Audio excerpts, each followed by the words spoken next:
Good morning, folks. So we're going to do some programming this morning. And in particular, the programming task we're going to try to do is this programming project that I was pointed at by some colleagues who took a swing at it with NIAD, a sort of precursor of the timely data flow, differential data flow stuff that I've been working on for a while. And they said they didn't have enough time to try out the timely version. Makes sense. But what I thought I'd do was point myself at it and see just how complicated it was, and could I possibly put together a little mock-up using timely data flow as well to give them a feel for what that looks like. And all of you a feel for what it looks like. Yeah, so for sure, a secondary goal of all of this, possibly even the primary goal, is to show people the life cycle of a differential data flow program. Starting from absolutely nothing up to consuming inputs, producing outputs, and actually running, measuring, validating, all sorts of good stuff like that. So while we're talking through these things, let me go and I'm going to clone the repository. So find some nice directory, that's the one I'm going to use, git clone, and we'll start pulling down the data. While we're pulling down the data, I can try to talk you through what's going on in the project. So it's a little bit of a, there's some links by the way on the repo, and I'm sort of following the case description, which takes us over here to some links, and one of the links is PDF. PDF tells us what we're going to be doing, and the rough gist is that we're mocking up a small social network, social media type thing. There's some people, so there's several sources of data. Actually, let me show you this schema here. Several sources of data. There are users. Users have IDs and names, and there's a friendship relationship between them.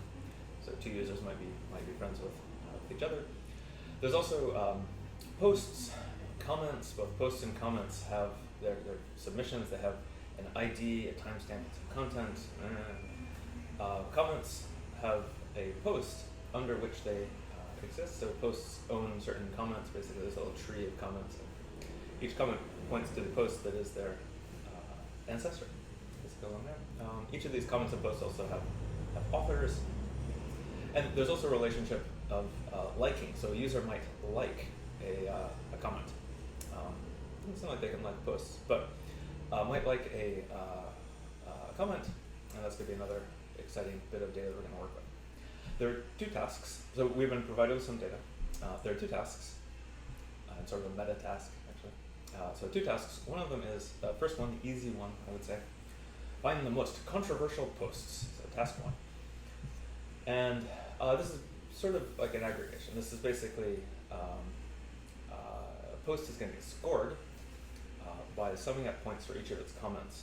Each comment provides 10 points because it's a comment on a post, that's great, plus the number of likes that it's received, or more specifically, the number of distinct users who have liked the post. I don't know if people can like something multiple times, but we'll make sure to do that right.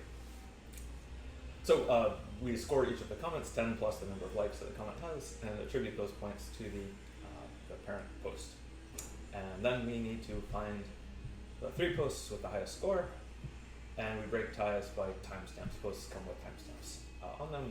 If they're ties, we need to make sure to put them in the right order. And then we concatenate together the three highest things, put a pipe between each of them, and that's the output for our program. And we got to make sure that's correct on a bunch of different data sets. So that's the first task. There's a second task which is a bit more interesting and exotic, and we'll have to do some thinking on our feet when we get there. Second one, this most influential comment one. So remember, there's this friendship relation. Two people might not be friends. That's great. There's a big graph of friendship. But if you think about one specific comment, that specific comment has a set of people who liked it. And if you restrict the graph to just those people who liked the comment, graph is not necessarily big and connected anymore.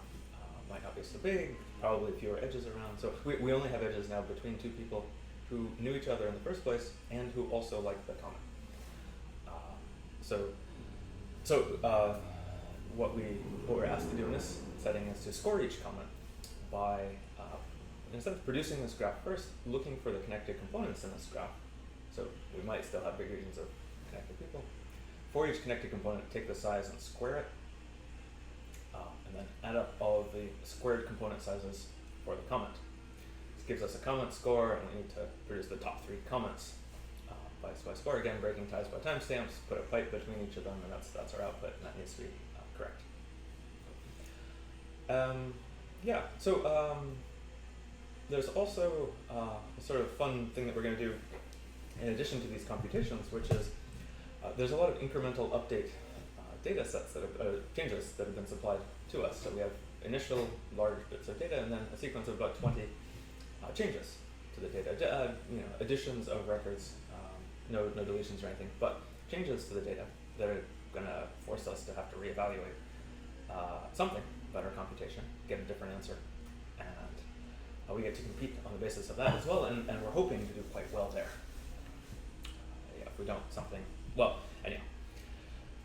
So the roadmap, what I was thinking was that we would start with just some warm-up stretching type things. I figure, so let's open up VS Code over here. And what we would, I'm sorry, let's before we do this, let's wander into here, into solutions, and we're gonna make a new project in here. So cargo, new differential. Well, all right, that's easy. Yeah, great. That's cool.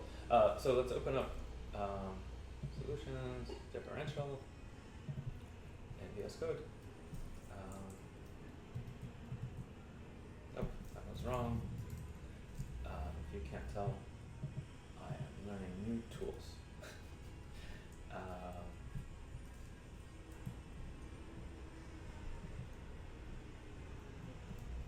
So we're gonna throw our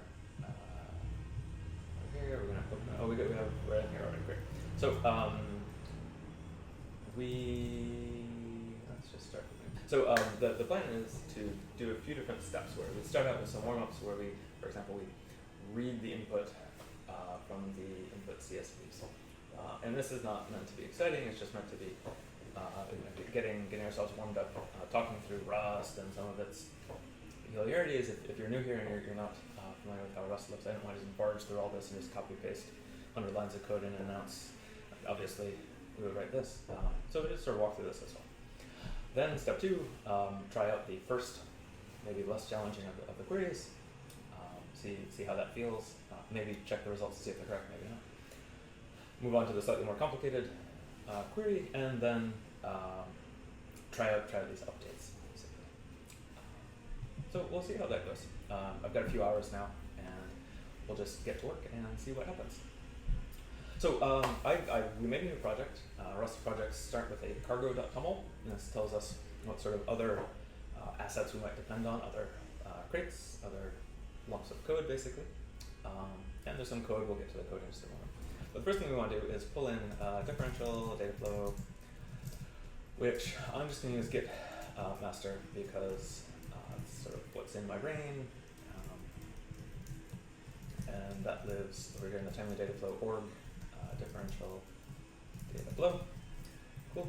And we'll also want to get timely dataflow.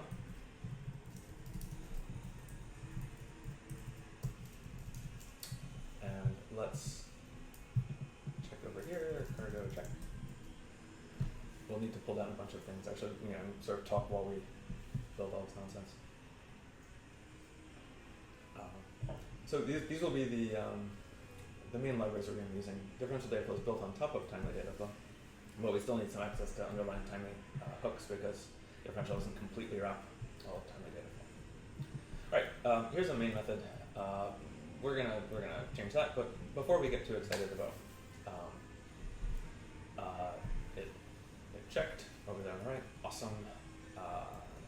We'll periodically want to be running that. My personal workflow is to repeatedly run cargo check over and over again all the time, just to keep ahead of when have I introduced a screw up. But let's start by running a function for loading up some data. So loading up some data is going to be something we want to do that takes a file name, which is a string, and each of the files that we get pointed out has lines that are separated. Actually, I think they're separated by pipes. Actually, we can open some of these up and look at them. They're in the models directory, and there's several different scale factors. So 1 is relatively small, and these 5 files are the input data files. They look like this. So let's think of them as vecs of strings, in the sense that each file is a sequence of vec things, each row of which is a vec of strings. So we're going to rip it apart and give back individual fields, each as a string. We'll figure out what to do with the strings later on. This isn't the most efficient way to read input data in, but we're not really going to be competing too much on data loading. So what we now do is something which hopefully all of you like to do as well, which is we're going to go copy some code from, I can never remember how to type from scratch, all sorts of file reading nonsense. So I'm going to go grab some code that I've written previously, and we'll talk through it, but I just don't have to remember all these things. So this is sort of standard I/O file system boilerplate. And what we're going to do is, so we have some using statements because we're going to need these traits and these types. We're going to populate some data that we will eventually return. We're going to open up the file. You can see a bunch of unwraps everywhere. This is bad. Let's couldn't open the file. That's much better now. We are going to take the file that we get and call lines on it. Lines enumerates the lines of text. So it's an iterator, hands things back to us line by line. We're actually going to want to not just grab each of the lines, but also a number.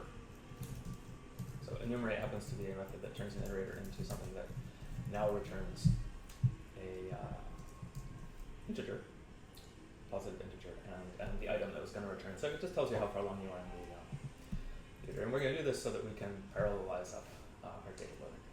We'll get to that in just a moment. So readline is what? It's a result, I think, of a thing. Let's check. So I think we probably want to do if let OK line equals readline, and we'll do some things. And if there was an error, that's too bad. We'll sort out error handling, but we happen to know that the files are nicely well formed and all these things. But if you want to build a more robust program, one of the things I like a lot about Rust is that each of these moments where you take something that might plausibly be malformed, you need to indicate in the program why it's okay to look at it, and you have the code that should execute when it's not okay. It's all nicely memory safe, and you only get to look at the data if the framework actually agrees, yeah, this is okay. So it's good. No running around checking null pointers or checking the most recent error or anything like that. All right, we have a line. This line is probably an iterator over references to strings, so let's just brutalize that and make it something else. So let's let text be, put a little type in here just to make sure we back to the string.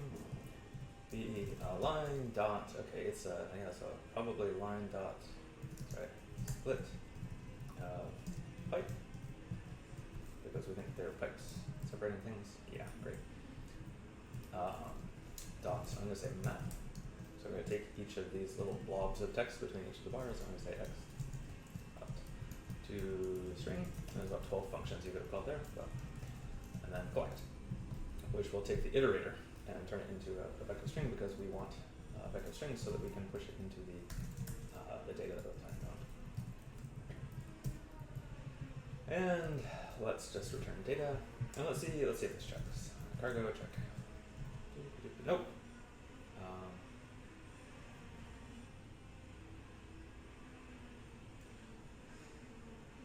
Fascinating. Hold on. This function's body doesn't return. Well, what we get to do now, which is always fun, is figure out what the hell is going on here. I had expected this to work. So it's saying, it's. Oh, sorry. I hadn't saved the file. Yeah, good. Now it works wonderfully. Oh, great. All right. We've got some comments. We should probably fix these. The iterator does not need to be immutable because we're consuming it over here. We're not using the count yet. Let's fix that.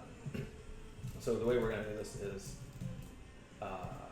this load data will also take in an index and peers. These are sort of the idiomatic names in timely data flow to say, maybe we have this many peers, total workers, but I am worker index out of peers. And we're still going to enumerate all the text because we're not any smarter about that. But we might say if count mod peers equals index. So this will sort of rotate the work amongst all of the workers. They'll each populate a subset of data, disjoint subsets of data, so that all this parsing work gets distributed. And we're not using load data yet. That's true. So let's try to use it. Let's wander back up here to main. Get rid of this printf here. We're gonna want to take some arguments. Let's take, for example, path argument, which is going to be the std args 1. And this path is going to tell us where should we go look for input data. Must supply path. You can do whatever you like with respect to expects and unwraps. I happen to love putting these comments in here because it makes me feel like a grown-up, which is remotely true. And we've got now 5 files we might load. What a mess. So let me just write some quick stuff that will load them all up. So we've got comments. We've got the knows relation. We've got the likes relation. We've got posts, I think. Is that right? Posts and users. Great.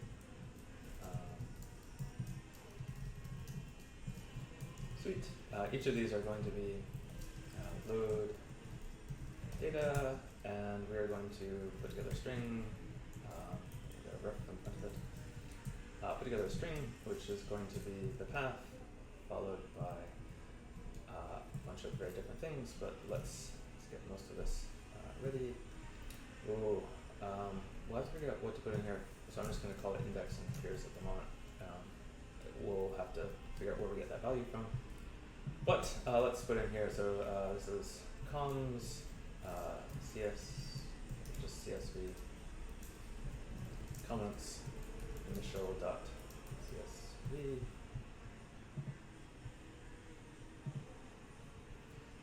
and we're going to repeat this a few times. Sorry about this. Actually, we can do a bunch of these. CSV dash dash initial dot CSV. And this is the friends relation. This is the likes. This is, I think, posts. Posts and users. Great. Sorry for bouncing around quite so much. Users, great. And for the moment, we'll get in there in just a second with the timely data flow stuff. But for the moment, let's just try this out with let index equals 0, let peers equals 1. See those checks. Great checks. Hopefully not too surprising. All right, let's let's do the index and peers things now, just so we don't. Let's just do 2 things. Let's just introduce timely data flow, but also leaves our code in a state that is not ridiculous. So what is timely data? Timely data flow is a way to write programs in Rust that will spin up multiple different workers, distribute the work across the workers, and basically it's all magical and wonderful. And the way that it works is you specify, so you use the timely create, you specify that you'd like to start up basically a timely execution. In particular, we're going to use execute from args, which allows us to take command line arguments. And so the standard thing we do here is stood in the args. What you do now is you specify a closure, which in the closure essentially says, for each of these workers you're planning to spin up, what would you like them to do? And we're going to write this basically as if we were writing a single-threaded program. And that's wrong, but we are nonetheless going to, that's a very common idiom to follow, which is that we write the program essentially agnostic to the number of workers that we have. We sort of tell each worker, do whatever you like. We will want to grab some information from them. So the worker gives us just a few handles to, for example, there's an index, worker dot index. There are peers, worker dot peers, There's also a timer, which is going to allow us to keep track of how long we're taking doing various things. So now we have index and peers and such all set up. Let's actually just write a thing down here. Println data loaded. Great. Timer dot elapsed. And how does this look? All right, we've got a bunch of issues to figure out. Okay, some of these are just simple, like we didn't close that paren. Tried to take the value of a function. That's madness. Didn't put a semicolon at the end. Look, it's just not so great. It's great, so it works. It's just we could try running this, right? Cargo run. Do release build maybe. Where we supply a path that is projects tt blah blah models 1. Let's see what happens. So we build for a little while, of course, because that's what we're best at here. Yeah, we should grind through. These are the scale factor. Actually, we could have done it debug mode. The scale factor 1 things are not very big. It's just a few hundred records. While we're building, we can go actually look at that. So if we do, where are we? Great. So let's pop back to projects and see models. We do, for example,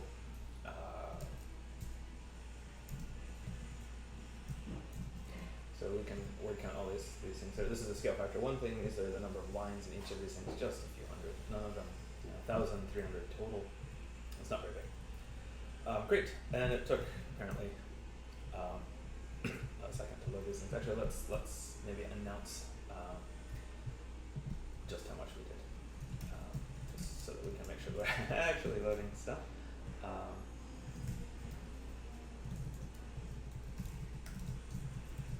So data.len, let's say, and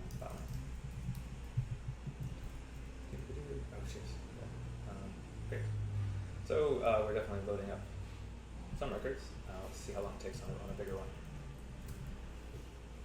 Sweet. So some numbers of milliseconds, and possibly if we use multiple workers,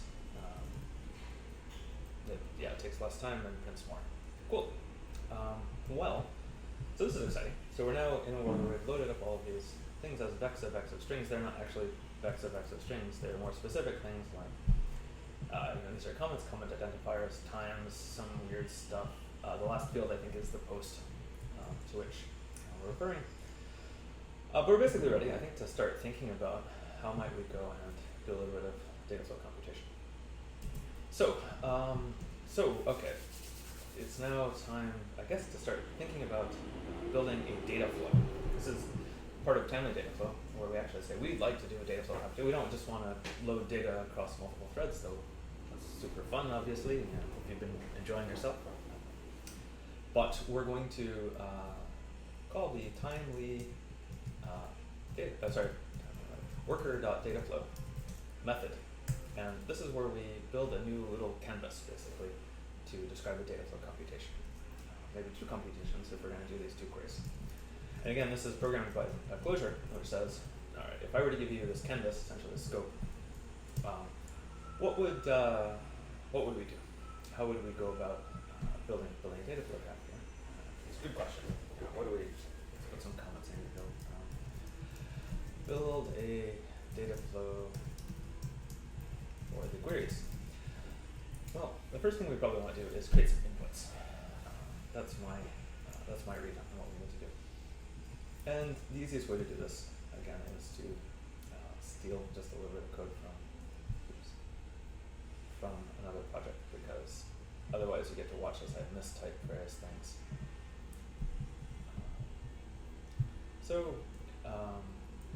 Let's, for example, just grab all of these and we'll do some amending of them. So the way this is going to work, differential data flow exposes a bunch of functions that allow us to take a scope and announce a new collection. That's what they're calling differential data flow. This is a big pile of records, essentially. It might change, could add some things to it, could remove some things from it.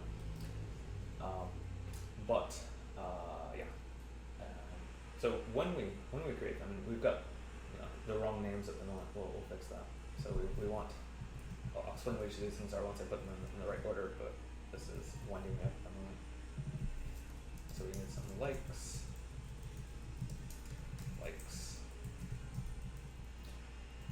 and some users. So what's going on here is when we make a new input for our data flow thing, we need two pieces, and we're getting two pieces back as results here. What I call the input and then a thing. So comms, input, and comms. One of these, the first one, is the handle that we're going to use in our Rust program to supply input data into the data file. So these act basically like a bridge. The left-hand side thing takes data that we supply in our for loops, or after we've loaded the data and stuff like that, and puts it into the data flow. The second thing is actually a data flow element on which we can base computation, and that's sort of cool. So we could, for example, do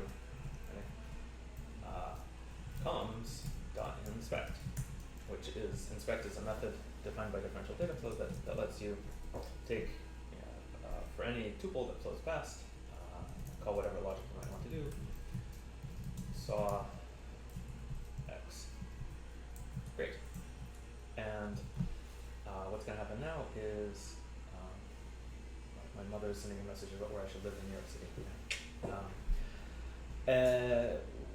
What we should do now is maybe load up some data into here. And we don't need to do that inside the data flow. In particular, actually, we don't usually do that inside the data flow. So here we're defining what we should do with the data. Return that. But these folks live inside our data flow for the moment. We need to figure out how to exfiltrate them. And the way this works is we return. So we say let comms knows likes posts users equal, and then we will down at the bottom here return comms input knows input likes input posts input users input. We will also need to make these things mutable. Rust will get yelled at us for a little while because I'm not actually going to mutate all of them. In fact, we haven't even specified enough to know about the types or anything like that. But we could, for example, now go through and say for com, I guess, in comms. Oh god, no, if we screwed all this up, I don't know.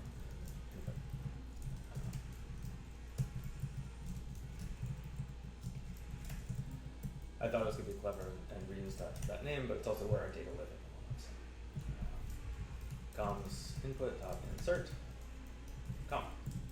Okay. And we just do this, let's say do this 5 times.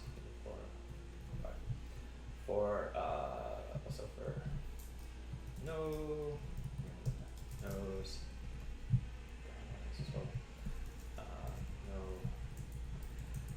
This is why people call things X, right?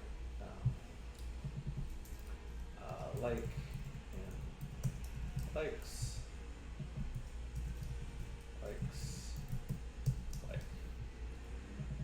posts post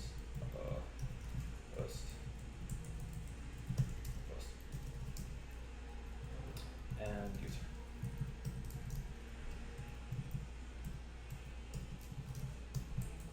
So having typed all that, great. Let's see if this builds. Like in principle, it might. Yeah. Let's dial it down and let's do debug builds, just so we don't spend all of our time watching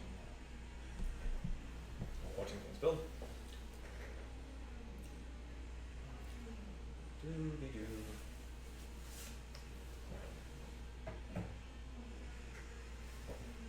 And what we might see is all of the comments flip past. I mean, if it successfully builds and all that jazz, it does not.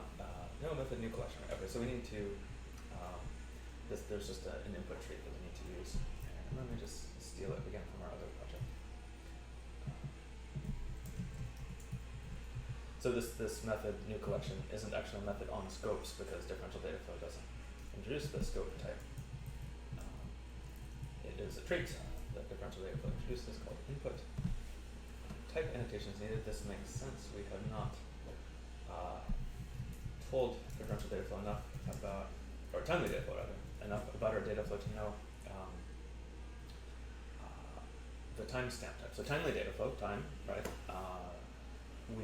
For each of our data flows, we need to specify a notion of time by which the data will flow, right? And what we're going to say at the moment is just usize, that records that move around this data flow have an unsigned integer associated with them, and it's going to go up, which is the way the usize works here. Great, and we didn't use all of these things, and now we're seeing lots of data. Awesome.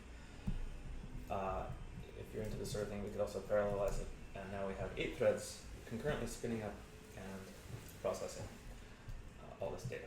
So that's cool. I mean, you wouldn't need to do all this if you just wanted to print stuff out to the screen. So what we're going to do next is try to do slightly more awesome things with all of this data. In particular, we're going to try to compute. I suppose actually we can go and compute the first query. Right? So let's talk through what that is. Query 1 posts scored by comments and comment likes. So each comment produces 10 points for a post. Each comment like produces 1 point for the post of the comment. Now, we need to figure out what in the world is going on with these files. This is what a likes file is. I'm pretty sure these are users, these are comments, and in the comments field, pretty sure this is the comment ID, and this is the post ID. Great, and we're going to need one more thing, which is over in the posts, we're going to need to keep the timestamp around because we're going to need potentially break ties by the timestamp. And so after we finish scoring a post, we'll need to go pop over into the post file to grab that. So okay, what's the right way to do this? There's a few ways. I propose that we start by building up some sort of score for each of the comments. Right, so we have, for example, some likes. Likes are pairs, basically, so they're vec of strings. So let's turn them into a pair. Now, vec 0, vec 1. I can't actually write that in. I'm sorry, it's going to get super upset because I'm moving out of. I was lazy. This is very not performance sensitive programming at the moment. Right, so we're just saying we have these likes. They are pairs of numbers. They're strings actually at the moment. We're just gonna keep them as strings because at the moment we don't really care about performance. Let's get the correct answer first. Performance second. It sounds like a thing a responsible person would say. Not anything I would ever do, but so not because I'm a fancy programmer, but because I'm a reckless programmer who's banging at speed first. So this is great. We now have a pair of things, likes. First by user ID, then by comment ID. And it turns out actually that's not super helpful because what we really want to do is have this thing keyed by comment ID because we want to group them up by comment ID and turn them into some points for comment. So actually what we really want to do is just going up a second. This is now a collection that has 1 unit for each like of a comment. Actually, I take that back. Let's be responsible grown-ups here and do the right thing, which is to call distinct on this collection. Because if someone liked, I don't know if you can do this, but if someone liked a comment 27 times, they're only supposed to get 1 point based on the spec. So this is going to do a bunch of work that maybe we don't really have to do to make sure that each pair of user and comment produces only one point. And now we map this. This is now a pair. Right? So we can user map this into comment. And if you're not familiar with Rust, by the way, all these things that I'm writing here are little closures where I'm essentially programming the map operator to say for each record vector, the name is arbitrary. Call it whatever you want. It's not a keyword. Here's what I want to produce as output. again, here I happen to know that these things are pairs, and I'm convincing Rust of this by saying, I know that they're pairs, you know that they're pairs. Let me call first half of the pair user, the second half com, and I just want the com. In fact, Rust will actually yell at me if I don't preface the user with an underscore. They'll say, you're not using it, that's probably a bug, and we're asked politely to acknowledge that.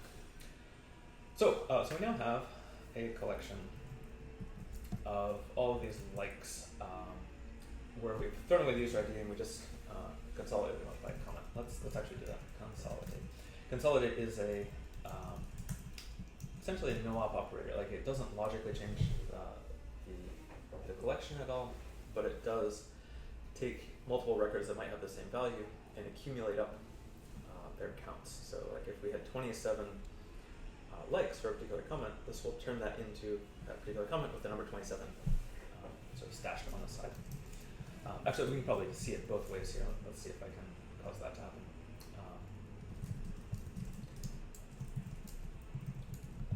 So let's look and see how this runs. Maybe there's some errors. All right, this does not understand what this is. I think it's a vec string. Maybe I've screwed that up. No method name distinct. We have to. So various of these things are sort of stashed in various traits, and we just need to sort of import them as we realize we need them. And consolidate is also. The alternative here is that we just mash all of them into one type for you, but it's all meant to be nice and extensible and all that jazz. So get rid of all these saw things. Sorry, all that noise is not helpful.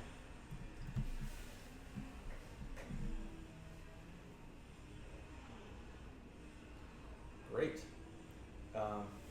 Well, I saw 2 likes. One, okay, so just temporarily here. What we're looking at when we see one of these things is we asked it to print liked and then to print the record that it saw. And in differential data flow, all of these are triples. They're triples of a data payload, a time, and a diff. And the payload in this case is just the string that we're talking about. They happen to be integers, but we don't know that yet. The time is 0 because we just shoved these things in at the beginning of the computation without actually manipulating the timestamp at all. And the count is going to depend on how many likes there actually were. So probably there were 6 initial likes. Let's go check it out. Yeah, it looks like it. So 6 likes. One of them for this 406.944, and 5 of them for 725.6622. So that's great. Number 5 is the consolidated version of that, just to show you what these things look like. If we go and remove the consolidate, we will see, oops, sorry, workers, strictly necessary. We will probably, we'll see a whole bunch of records that have exactly the same payload and the number 1. So what consolidate is doing is saying, hold on just a moment, let's take a breath. I'm going to make sure that as an operator, it emits only each data record gets emitted at most once at each time, and everything gets added up. Numbers get turned into 5s, for example, or 0s, and then not produced. So it's also a good way to make sure that you suppress any computation if you believe that things might cancel at this particular point. There's no reason they would at this point in the code. Right. So let's. So we've got a bunch of likes attached to comments. Let's give this a name. Liked comments. Great. And what we want to do now is take each of the comments and give them, well, what I propose, give each of the comments 10 points, and then add to them all of the points that they've gotten from those various likes. And this is a bit. Okay, we're going to use a fun method in differential data flow. It's not very well named, but call these things comment points. No idea.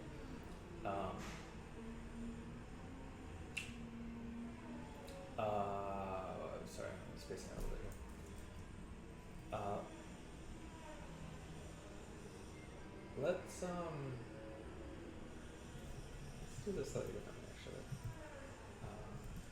It's just a bit, it's sort of easy to pull out the post identifier from a comment itself, but we don't actually just have the comment name here. So let's actually do that. Let's take all of our comments and we're going to join them with so comment identifiers and join them with actual comments themselves. The actual comments themselves look like this. These are not actually joinable yet because differential wants joins to be record types to be pairs of key and value. This is just a list of stuff. That's not helpful. So we'll need to change the stuff basically to be a pair. Vec 0, the comment identifier, and we just need the post out of here. So that's 0, 1, 2, 3, 4, 5. Go to fifth field. We have to clone it because if we were more careful, we would move out of the vec because we get ownership of it. We could move out, and that's a thing, but we're not really going to do that. All right. So let's take a moment and see what. One of the nice things about inspect is that you can just see what it produces here.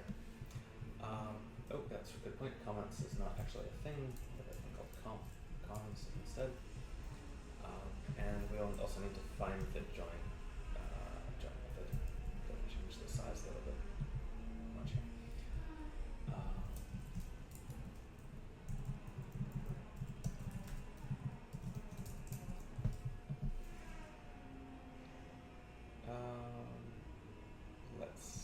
Let's see if this helps. I need a sample. Okay, so what it's complaining. Okay, I see. What it's complaining about is that the input to the join is not actually itself a pair of key and value. It's just a number.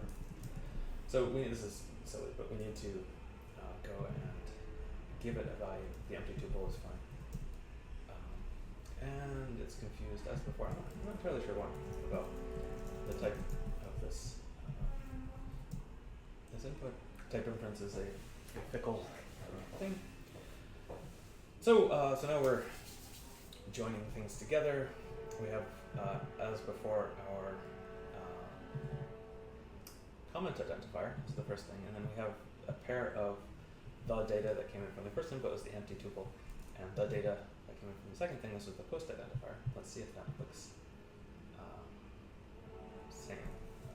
We're gonna find 406944 pipe.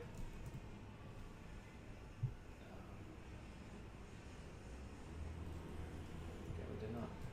Oh, I'm sorry. It's my comments. 404944 pipe. 40. I'm sorry. 406. Great. 406944 has here the post number that we did indeed find. That's great, and probably the same is true for. Let's check that. 725662, which has 723212 as its post identifier. Great. All right. So we found the post identifiers, and we're just going to want to map them and say, yeah, we don't really care about most of this. We just care about the post.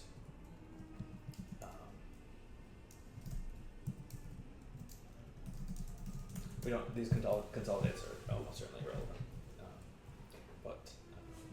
And to be honest, this stuff is also relevant. It's sort of annoying.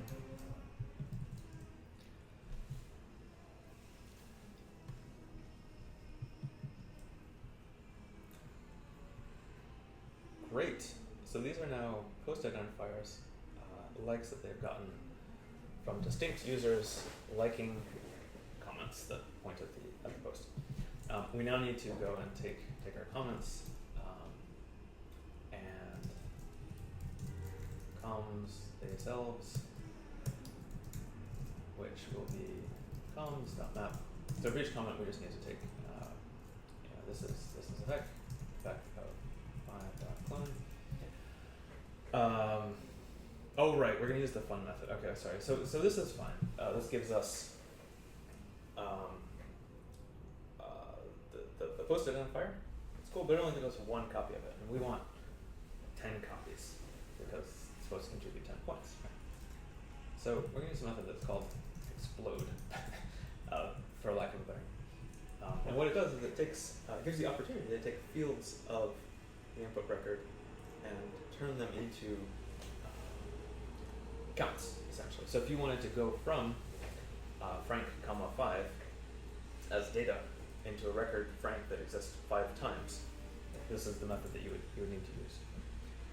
And what we produce as output is an int iterator of a pair of some data and a bit of diff. And let's see if that works.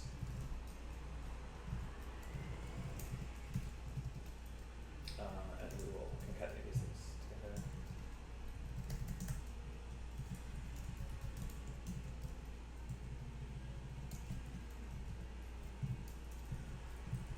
And let's put an inspect below this so that we can see what's going on.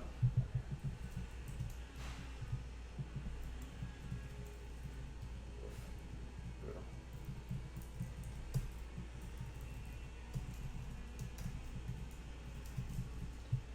Let's just comment this one up for the moment. So, I feel like I should maybe start using all these other things so that I don't get yelled at anymore. Post score is not used, that's true. Alright, so we got a bunch of scores for things. Mostly, okay, not because of likes, obviously, because we don't have very many likes. Mostly because we got a lot of comments, and each comment contributes some points. Great. So what we could do now, that's cool, is these are the scores for the posts. We could just try to figure out the top 3. Right? This is a weird thing to do in differential data flow, unfortunately. You'll see it's a bit gross. Because differential data flow likes to do these data parallel operations across lots of machines, and what we're saying is no, put it all in one place and find the top 3 for it. So what we need to do is post score pretend that we're doing something that we aren't doing. So we'll take each of our posts with their scores, turn this into the following. So we're going to turn this into a pair of a key, the empty tuple, and the post. And then we're going to call it produce, which is the function that potentially does a MapReduce style thing. It says put everyone with that key together and apply some arbitrary logic. So what reduce takes is the closure from whatever the key is, you're allowed to look at that, input, output. So input is going to contain a slice of a bunch of pairs of the input data and their counts for each of them. And output is an empty vector that we should populate with the results that we want. In particular, what we want to do is, this is going to be wrong at the moment, but we want roughly to take all these people and take the last, they're sorted, input is sorted from small to large. Let's do this differently. This is fine. They're sorted by post though. Actually, what we'd love to do is actually have them be sorted by count, so that we could just look at the last 3 and take them. So let's actually just do that. Great.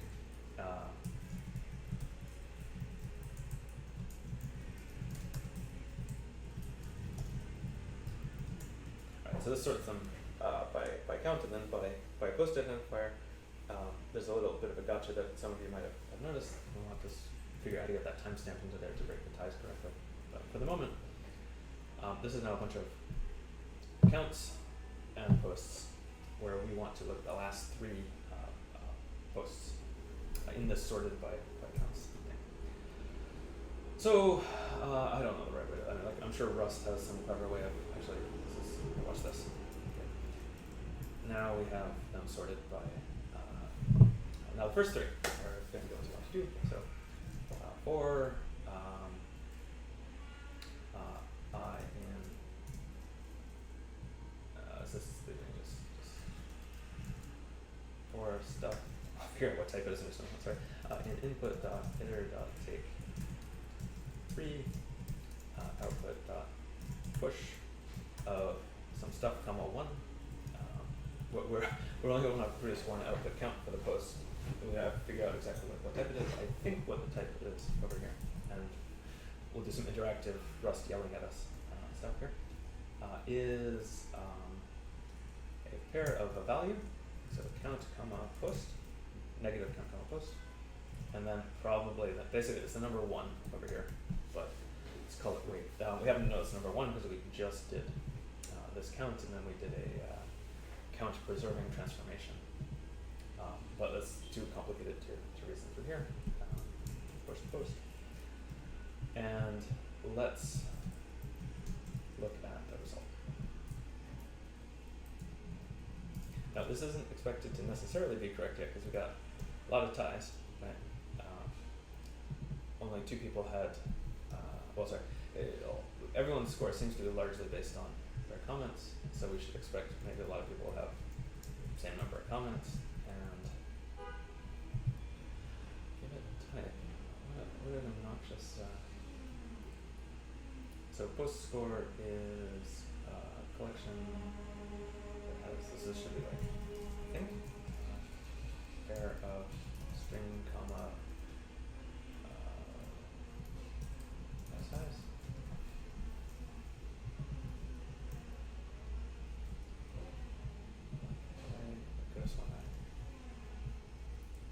I randomly copy pasted count.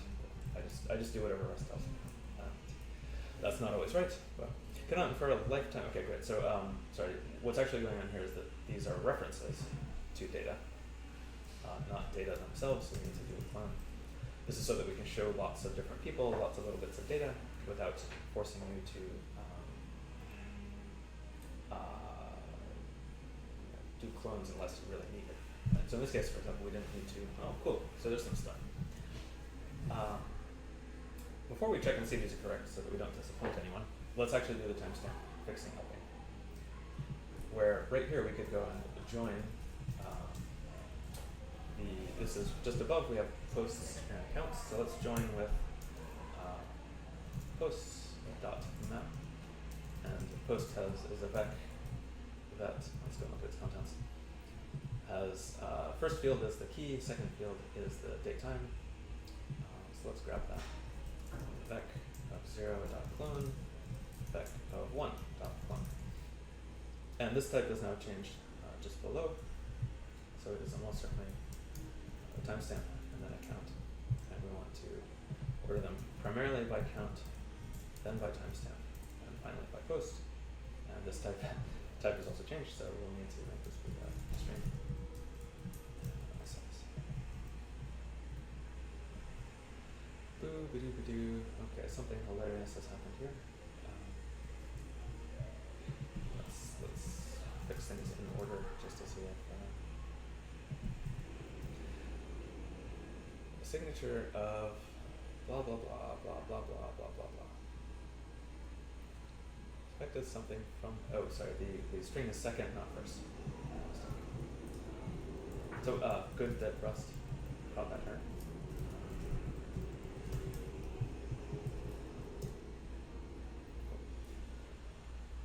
Oof. All right. So we are about to produce 3 things. Actually, sorry, we need to get more careful here, because we don't just want to produce the collection that is the top 3 things. We want to produce a single record, which is the top 3 in order. So, so what we actually need to do here, is build up a little bit of a string.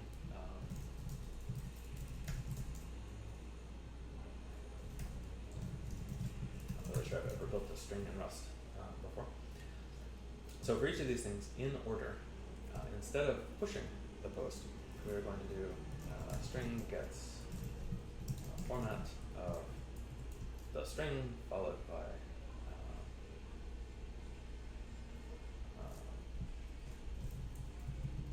I totally gonna screw this up like 5 ways because I don't know how to write this. The string and then the post, and this is gonna put an extra pipe in there.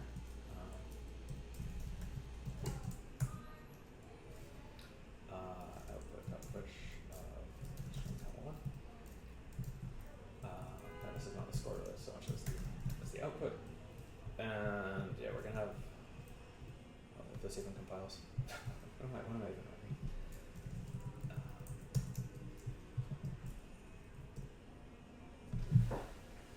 It's gonna have an extra pipe at the beginning, which will look dumb, but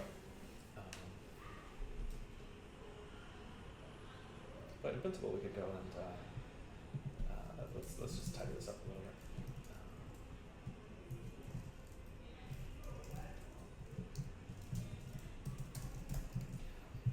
So we could let's see. This method is known to only be called when input is non-empty, so we know that we have a 0th element. So we could, for example, instead of doing this, we could start with string equal to input of 0 dot, and we want to dive into the 0th field, not the 2nd field. It's a bit grotty, but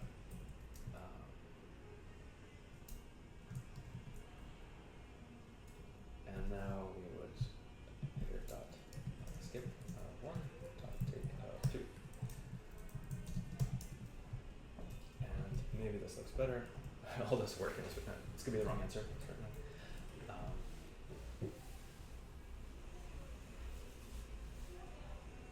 But let's see what we get. Okay, so we got some answer over here. You can sort of see it in the this stuff right there. Now let's go and open up. We got the results actually we can look at. These are in what are they? Reporting maybe? No. Expected results. Results.csv, where we learn that for Q1 change blah blah blah, it should be this other thing instead, which has one of the things we're interested in, another of the things we're interested in, and then a totally unrelated thing that we haven't begun to look at yet. So this is great news. This suggests that we have not computed the correct answer yet. So let's look around a little bit and try to figure out what we're actually looking at and what might have possibly gone wrong. I am mostly interested to see, hopefully this is not an obscene amount of data, but to get a look at what these top counts look like. So let's throw an inspect here.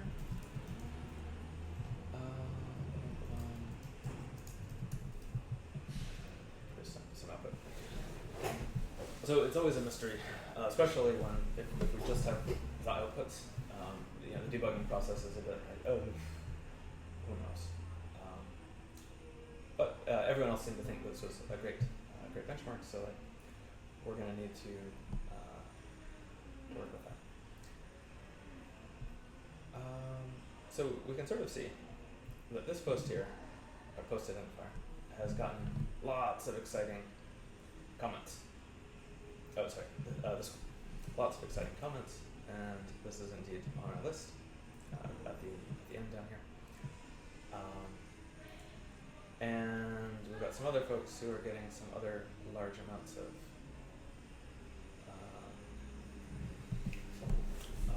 comments. So this one in particular, where do we? So one of these folks got a 200 in there. That's pretty solid.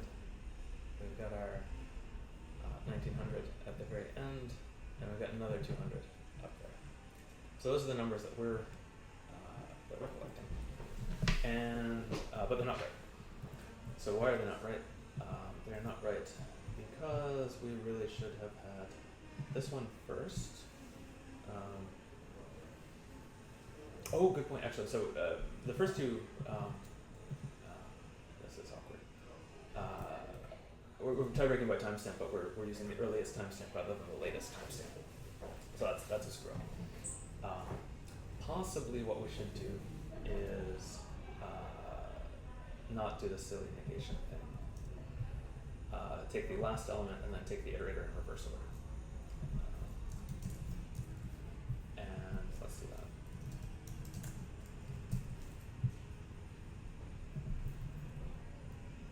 And then we have to figure out why our third element is utterly wrong.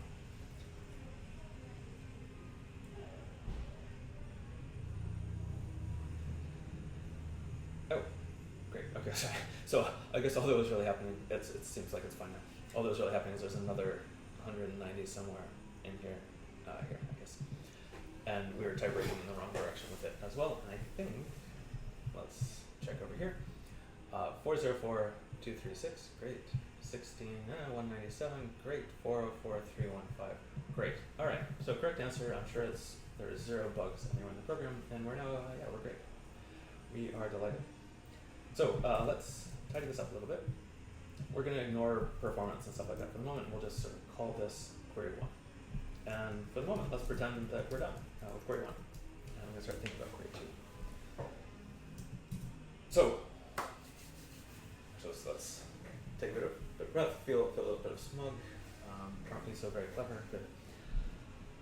Query 2 is this query where we have this knows relationship between pairs of people, and we have this likes relationship between people and comments.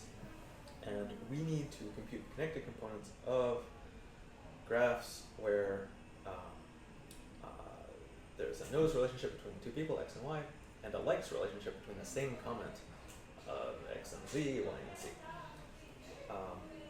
And compute connected components of all these things. And actually, to be honest, like at first it's a bit like, oh geez, how would we do this? We don't really want to have like a for loop over all the comments, or what would we even do?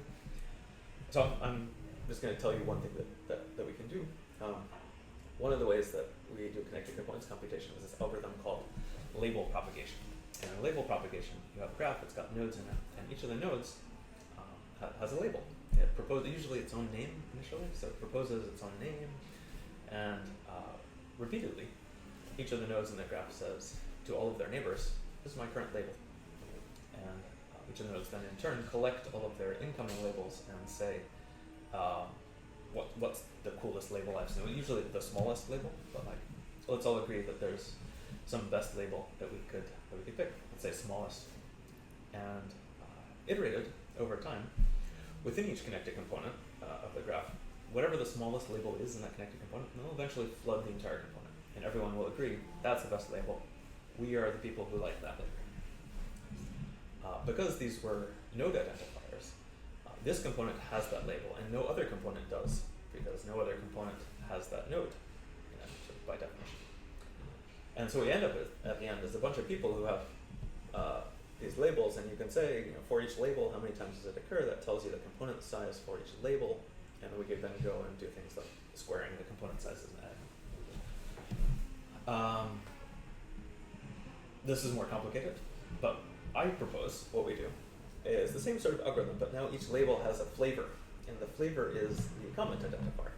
So a person, a node, will propose not only like I am node X, or I have label L, but I have label L for comment X, and they'll initially do this for each comment that that the person likes, and these will flow through the graph, but they'll be immediately suppressed as soon as they reach a person who did not also like that comment. So we only want to follow edges where the people on the endpoints like the comment. So as soon as a person says, "Hey, here are my thoughts on a label for comment C," if the immediate recipient says, "I didn't like C," then we throw it away. And we just repeat this process, and now we have at the end a whole bunch of triples, node, label, comment, that tell us about the connected component structure for each comment. So that's my plan. That's what I think we should do. And so that's what we're going to do. And the way we go about this, we're going to need to do some iterative computation. That's cool. Differential data flow is good at iterative computation. And the way we do this is we figure out what do we want to start from. So if we're going to do something iterative, we start from, let's say, we proposed starting essentially from this likes relation, where we still have a vec because we haven't bothered to, we're going to get a username and a,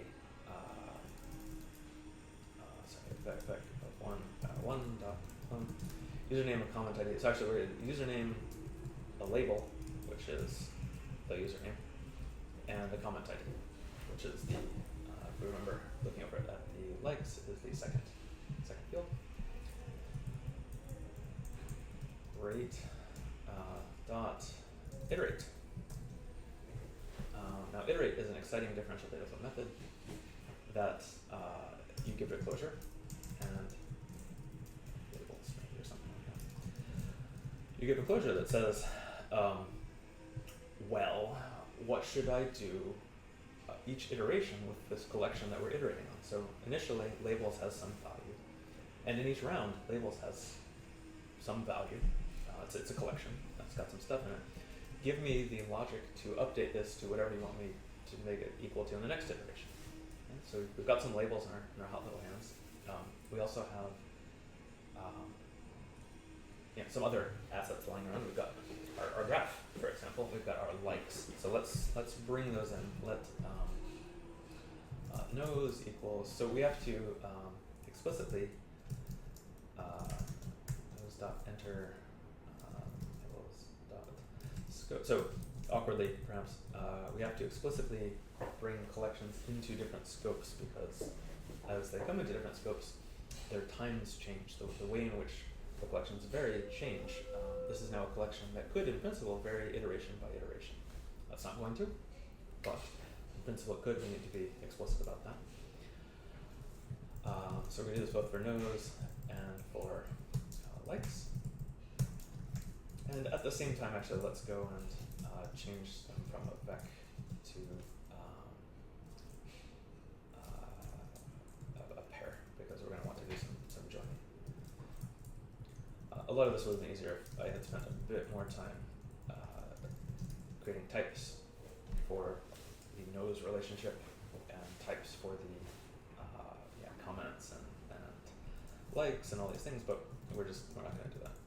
One of the Qt advantages, I suppose, of differential data flow over things like Naiad is that you can just these anonymous types work just great. You don't have to go and build up types and describe how they should be serialized and all that jazz. Likes is also pairs, nose, friends is also pairs, great, so we're doing good. Exactly the same thing as above, dot clone, vec1, dot clone, and alright, so now we're ready to start thinking about what would we do. We've got some labels. The labels are these triples of node, label, actually let me,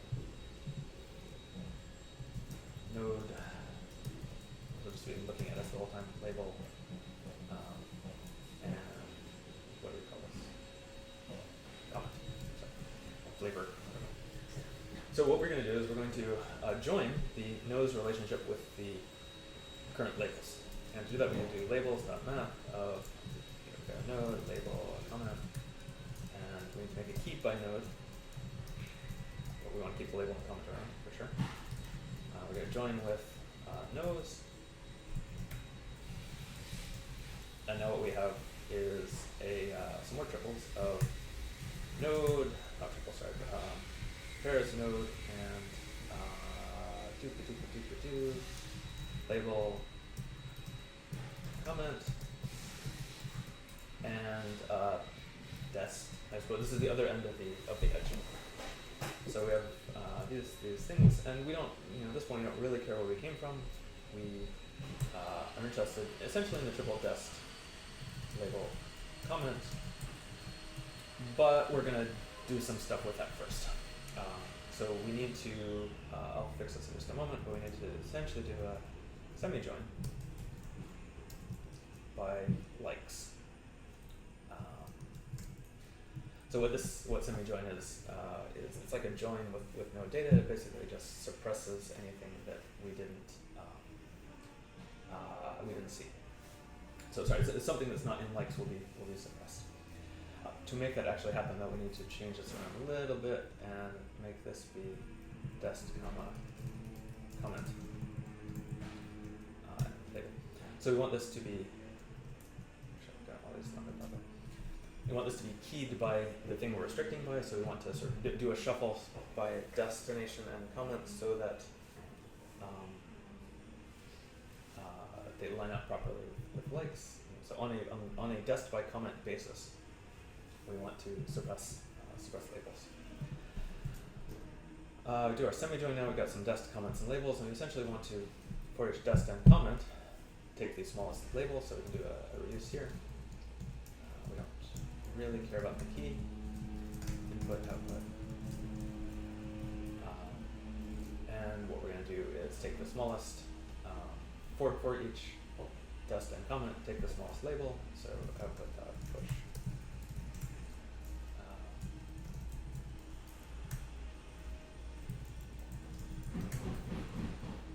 I have to do a clone, I think, because it's a string or something. Great. And now, okay, what is this now? This is now some weirdly shaped data. Let's put it back into, so it's a pair of text and comment and a label. Let's put it back into a shape that we like, which is going to be the type that we're iterating on, which is test, label, comment. And maybe that works. Right, so this will iterate everything for a little while. Let's see if it does. Cargo check. Nope. Oh, sorry. We just actually need to give this a proper name. Let's tidy all this stuff over here. Iterate. We gotta add the iterate trait in here to actually use it.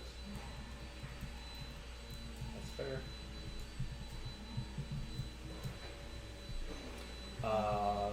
Okay, where there's some confusion about things. I have to have a conversation with some people about why this is a problem. Great. Expected function found a collection.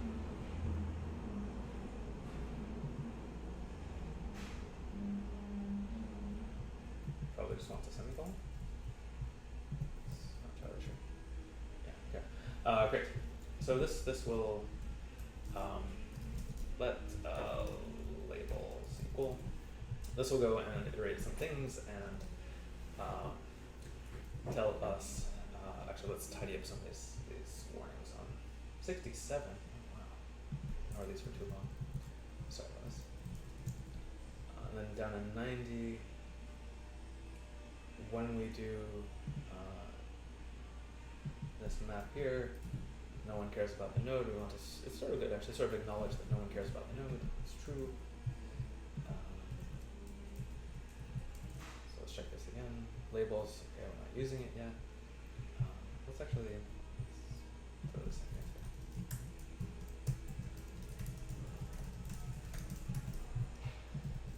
And to be honest, we're never going to use users, so yeah, let's do that. All right, what do we get with our labels now? Labels has the type. Let's just actually add it in there. It is something, but it's got a type that is string. So okay, this isn't a super helpful type, is it? Let's see if that actually. This is occasionally helpful just to remind ourselves what's actually going on, and to get your foot in the door with respect to type inference. If type inference is going sideways, then this will help stop the bleeding. All right. Nodes, labels, comments. What we want to do first now is get rid of the nodes. We don't really care about. We want to aggregate up.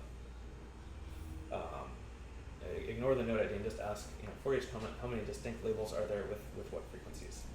So let's do that. Labels.map of node label comment will just become label comment.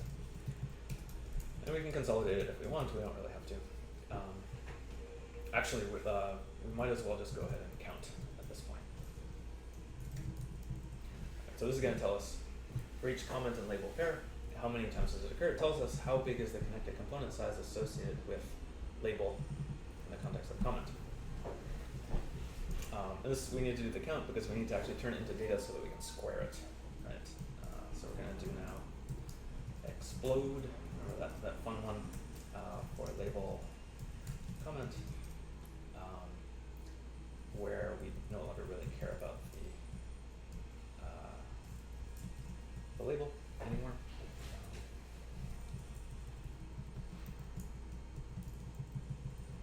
But we do care about the count. And we're going to produce an enumerator over this, which is the comment comma, count times count. I think. Let's see if this checks. We don't use node, that's true. And we don't use label, but we already warned everything about that.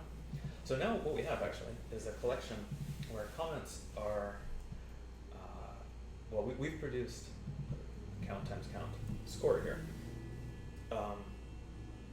with just the data comments. So across all different labels, actually, these will now be able to just be added together. And actually, addition is going to do the right thing for us here. So we could just say, essentially, consolidate. And we'd be ready to go. We could inspect things at this point. Let's just give this a name, though. Let comment score equal.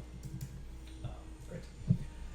And I think we're basically ready to go and find the top, to join with the comments to get the timestamp, but then go and compute the top three. So let's do that. We've got, so we're going to want to, what do we want to? Let's actually go and do the count here, because we'll want the numbers anyhow. So comment score dot join with coms dot map back 0 dot clone, and we need the timestamp, which is the second field. Great, so dot clone. And yeah, I think we're, well, okay, sorry, we got to more of this silliness.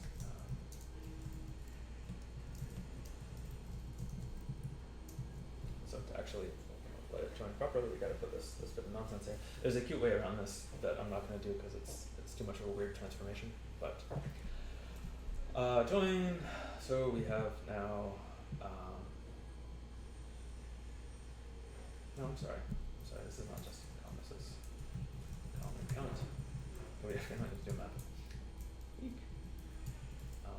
In Dvorak, S and N are right next to each other, so when you save a file, if you're using an teensy tiny keyboard that ships with an enormous iMac, you occasionally type N instead of S. And that's why we have all these new files. So joining with these things, and what we should have now, I'll just hit it with a map so that we acknowledge the structure here, is a pair of a comment ID and a count and a time stamp. Actually, that's exactly the order we want them in, so we don't even need to do the map. We can just reduce, ignore the key, input, output. And we basically want to steal the code from up above. Let's check that out.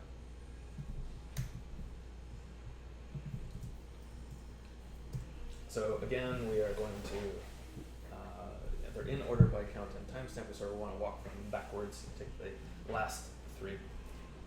We know there's at least one, so we can dive to the last position and just take it without checking, and then more carefully walk through the remaining folks to make sure we get the answer we want. Inspect. So I suppose we have to call this Q1 because we've got lots of outputs now. Doop-a-doo. Cool. Let's see what happens.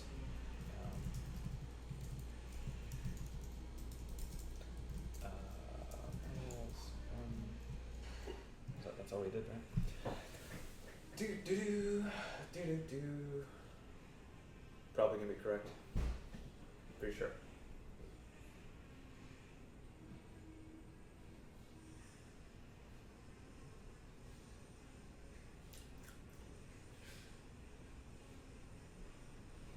All right. So,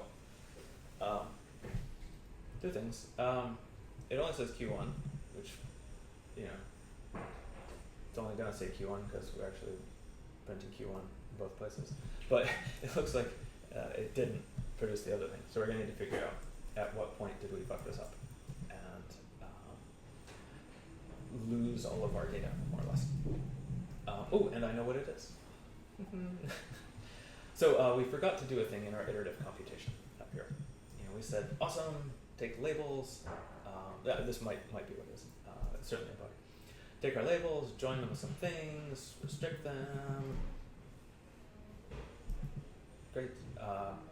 But we should also be willing to keep the initial values. You tell everyone about your labels, you get some labels back in, but you should be willing to keep your original values. It should essentially be a self loop back to yourself if you really want, but it's not there in the data. So what we need to do is actually concat in likes.map. So likes was, remember, a pair of a user and a comment, and we want to turn it into, again, pair user comment, user.clone, user comment. So you should be able to, each node and each comment and the like should be able to just stick around as the original label if they wanted. So we feed this also into the reduce. And yeah, let's see if that changes. Let's see if this changes anything.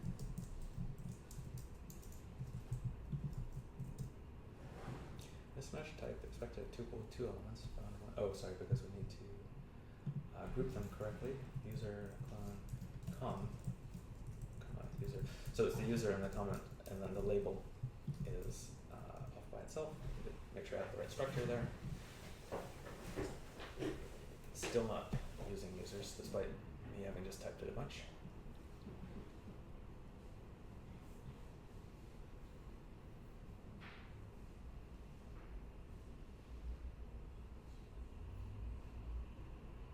All right, that's some output. What's going on here? We're producing things that are not what I would have expected. Particular is like in the Q2 is not a lot of pipes. What's going on here? Not a lot of pipes, and oh, sorry. This is yeah. We must need to do some more formatting. Forget exactly what's. Oh, right. Sorry. This is mental. Sorry, I've just totally forgotten like everything basically. We need to go get these timestamps, but before we do anything more, we need to map them into this aggregatable sort of thing with a BOGO key map. So what do we have here? We have a com, I think account, and a timestamp, and we want to map them down into a pair of the empty tuple because that's the key.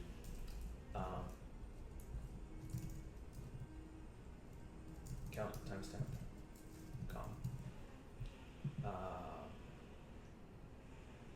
And I think this is right. That's basically what we did above, right? Let's check. We map these things down into empty tuple count timestamp post. So let's give that a whirl and see if that is more likely to be correct. One conclusion we might take from all this is, wow, what a mess. Like, why are you all this essentially imperative, take this record, do that with it. Wouldn't this be better as something a bit more like data log or SQL or not SQL? All right, so we got some outputs. It's a bit wonky, they're not, there's only 2 of them. Well, let's see what we expected to have. We probably expected, comments can have a score of 0, and we're dropping comments with a score of 0 on the floor now. But let's take a look and see if this is even remotely close. So here's the initial thing we're supposed to see, which is indeed 72566240913. Who knows? So probably what's going on, and we should fix this in the other case too, is that we need to provide scores of 0 even for comments that did not get any points. And that's not hard to do actually. Right around here, which is where we were scoring all these comments, we can also just concat in some more comments. Columns.map back 0.clone. So now every comment has 1 point, right? And we just need to fix that in post.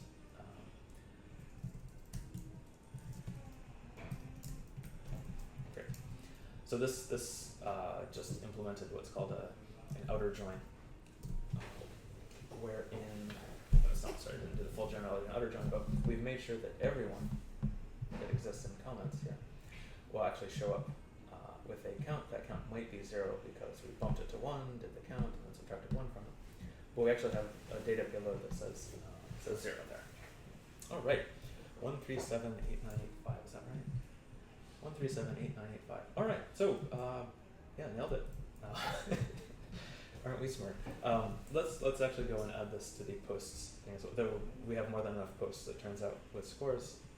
But to be correct, we would absolutely need to just before we do the count, dot concat posts dot map dot phone count dot map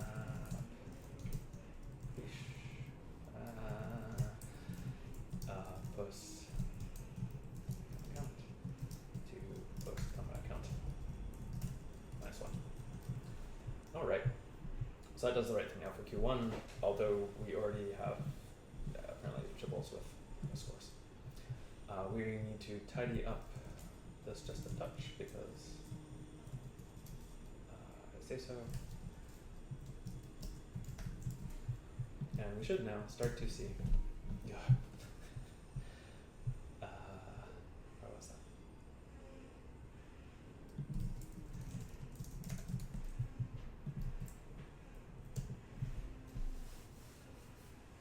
So we should be seeing Q1 and Q2 outputs, and that's great.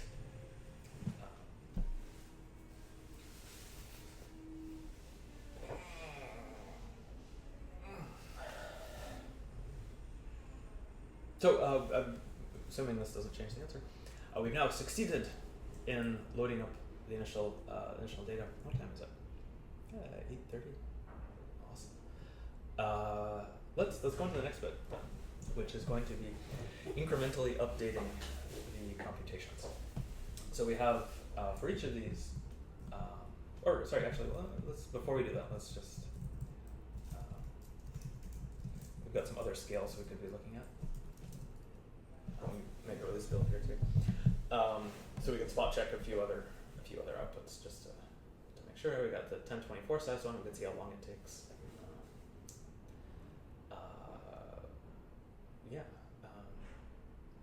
But the next step is going to be taking these incremental updates and applying the incremental updates to the inputs.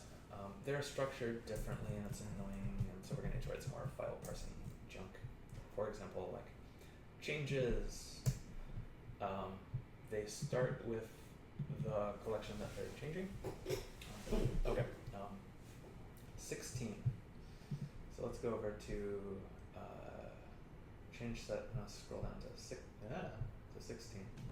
And Q1 initial 7 blah blah blah blah 221 864566, yeah, and then 89, I don't even know, 452. Great. And Q2's initial is 867518 968658 blah blah blah 815. Yeah. Okay, we're basically doing a great job. And I suppose we can do the 1024 one and time it. See how long it takes. These aren't being, I mean, if we want to measure things a bit more carefully, we might, it's taking a long time actually.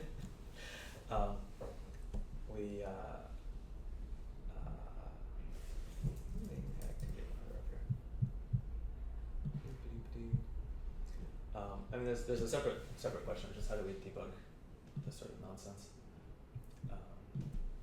Another question is how do we make this any bigger so that you can actually read it. So 3 gigs, it's running. There's 2 threads. The 2 threads are the main thread, which is doing nothing, and the community thread, which is grinding away for dear life. So we got the first answer. This dataflow computation doesn't necessarily do them in sequence. It doesn't do Q1 and then Q2. It builds 2 dataflow graphs, which then flow concurrently. And if we wanted to measure Q1 or Q2 in isolation, we need to tweak the computation to only build one or the other dataflow graph, or both if we want both.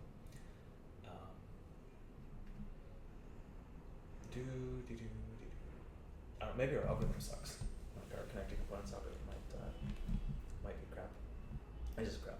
But we could try to ponder how to fix it, or we could just not care. While this is running, let's look at more of these change sets and see how we're going to deal with them.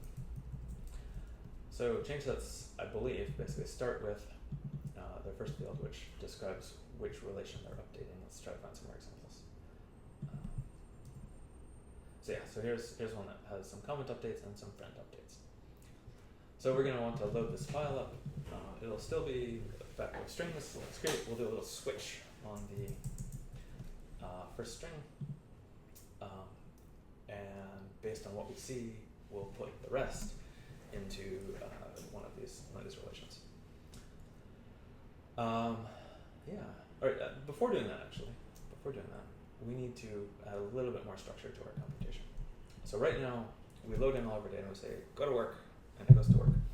And then just runs to completion, and the program exits at some point. We want to add a little bit more structure here so that we can actually see in our program when it has made progress. So what we're going to want is a timely dataflow probe handle. I think that's how we get one. Which is going to be used to track the progress of a computation.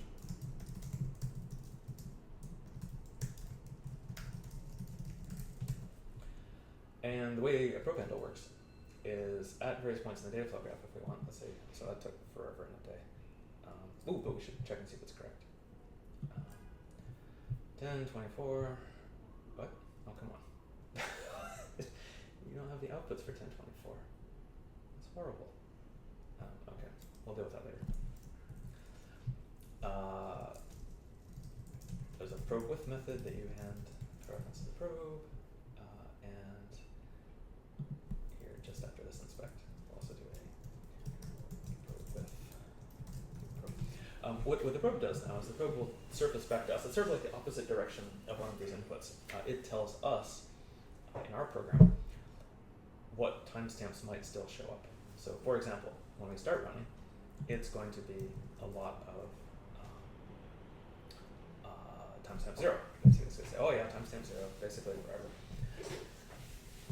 Until the computation's done, more or less.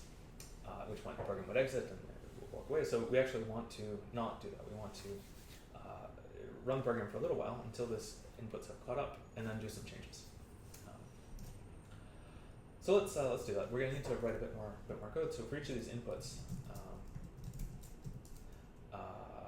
which I'll copy and replicate, we're going to do a few things. We're going to advance to 1, and then flush them. So this is for comms, knows, likes, posts, and users. Even though users is silly. I really hope it's not crucial somewhere and I'm just not understanding it. Very possible. Likes, knows, comms.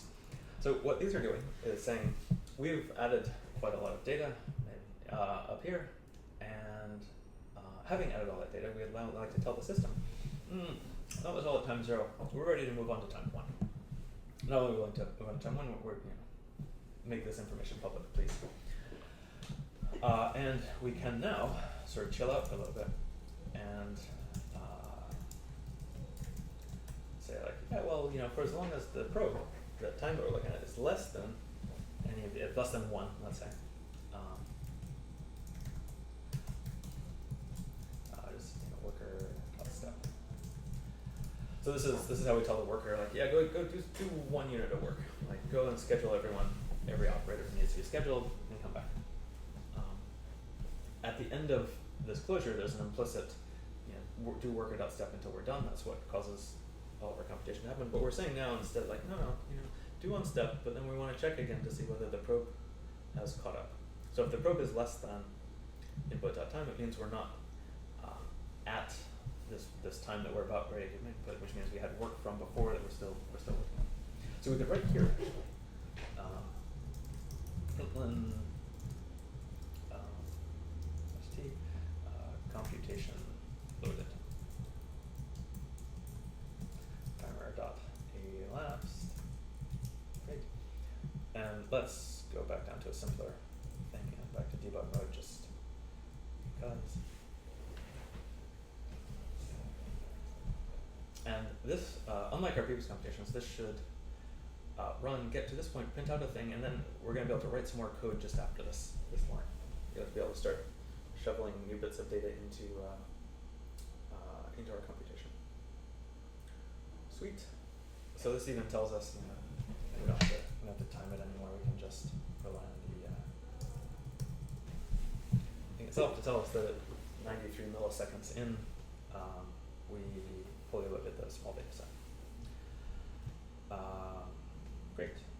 So let's go through. There are, I believe, 20 changes in each of these files, starting at 1 and going on to 20. The name is change.csv with a leading 0. I'm not sure how to format that in. But,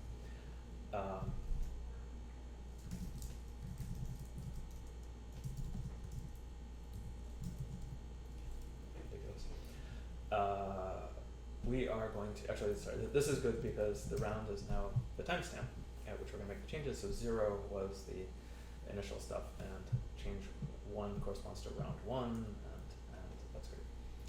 So we'll want to do here a whole bunch of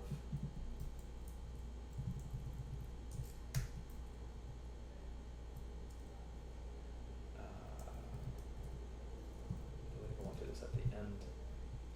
We're going to advance to round +1, flush everything, and then we're going to steal again this. So all of our inputs are advancing synchronously. Maybe we don't need all this complexity, but I'm going to do it anyhow. And actually, just for kicks, because it's easy now, let's do that.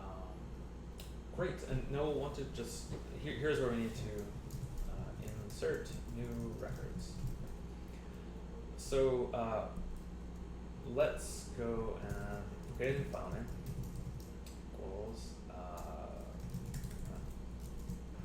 path followed by change .csv, where this is our, what do we call it, path?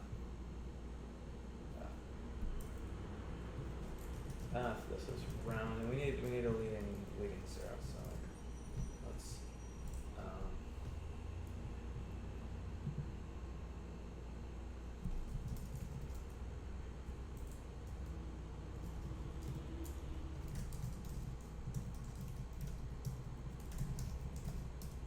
great. Other people have this question too. That's the best way to path string with zeros to the left. We just, I guess, put number? No. Paths to the right, format blah, width of the line, come on. 0 indicate path of zip. Pain in the ass.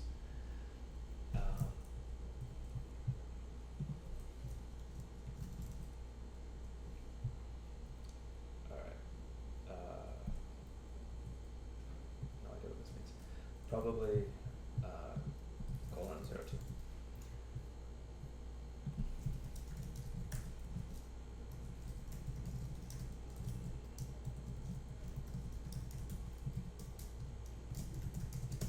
So we're going to load up these files, load data, file name, index peers, right, because we're still doing data parallel stuff.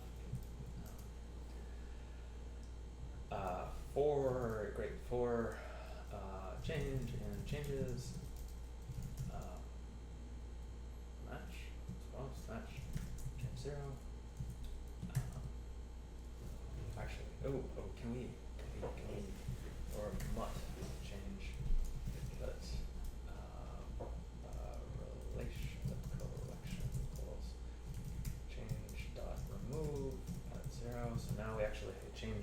left over is the actual record we're going to shove into the thing. To match collection. This works. So we have 4 example comments. At which point we'd want to do comms.insert change. We might have friends, so knows.insert of change. And we probably got some others here. Let's see, posts. I'm just making this up. We'll just have it complain at us if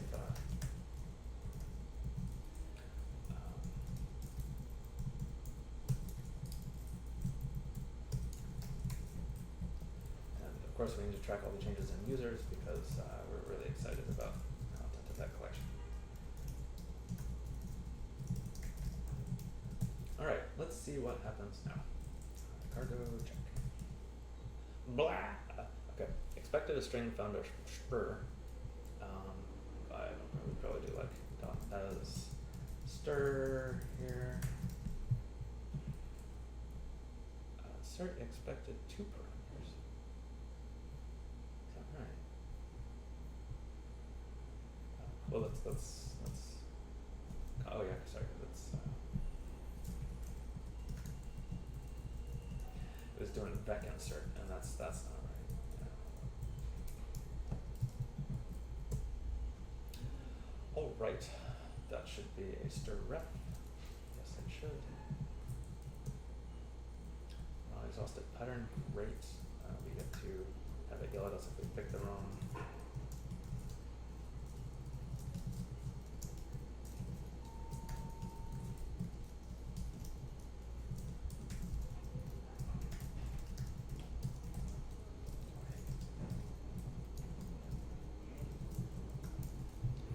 And let's see how it goes.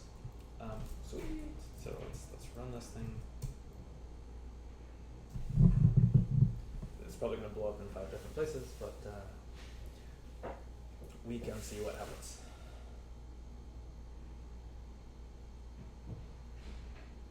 In a little while.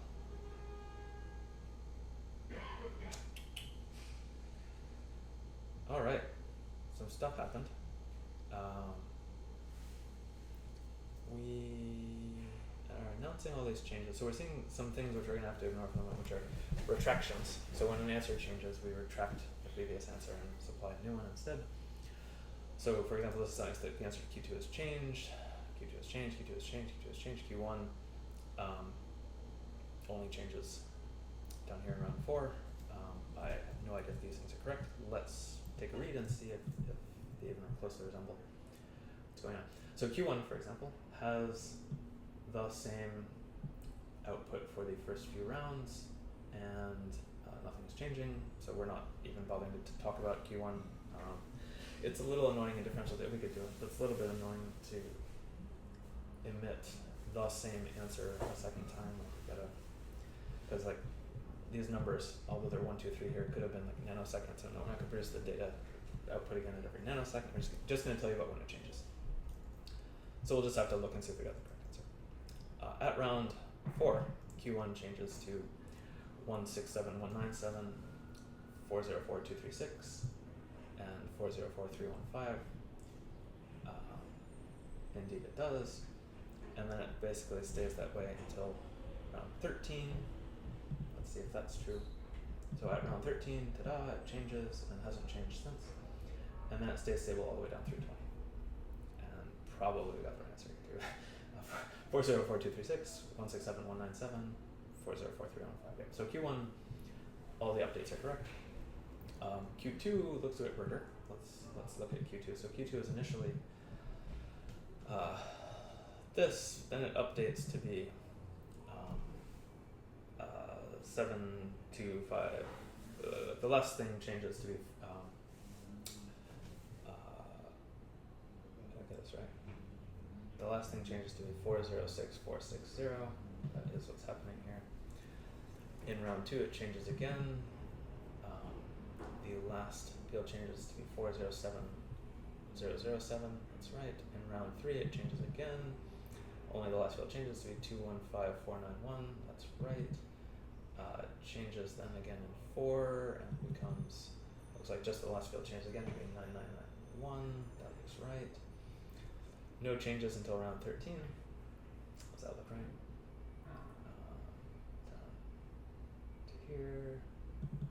Yeah, in round 13, this is incremented by 1. I mean, it's an identifier. I don't know what's up with that, but indeed we've captured that, and then it's, you can see the same all the way down. Cool. So all of our incremental updates totally correct. These smug levels are rising. We didn't have to change our computation at all, really. I mean, we had to go and add this stuff in here. Let's just for kicks, let's do a little printy print down here. Println /t round blah complete, where we have timer dot elapsed and round. And now we can let's do a releasey build here. Run this and start to